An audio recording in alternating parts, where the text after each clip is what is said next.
ये वेंटी है नया। ये वेंटिलेटर का भी काम करता है, सीपैप का भी काम करता है, हाई फ्लो का भी काम करता है। हेलो। हाँ। ना ना बढ़िया। मोड़ दर्जी यार, बे तो इनको टाइम को तो यार होना पता है। नहीं यार, 5 के ना जल्दी आदि से।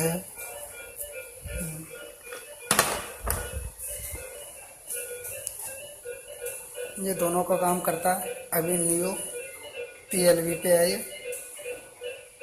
टच है, स्क्रीन भी टच होती है इसकी, टच से ही काम करता है।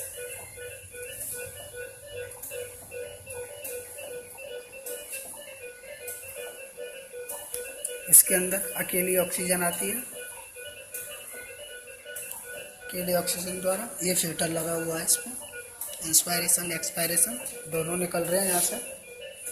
ये ह्यूमिडिफायर लगा हुआ है, यहाँ से होके यहाँ पे जा रहा है।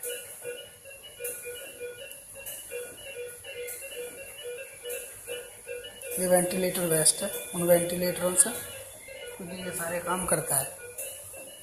अकेला वेंटिलेटर अगर लाइट भी ना हो तो भी ये 4-5 घंटे आराम से चल जाता है। इसके लिए ज़रूरत नहीं होती है किसी भी चीज़ की, ओनली लाइट से अगर ये चार्ज होता है। बैटरी वगैरह सारी चीज़ें इसके अंदर।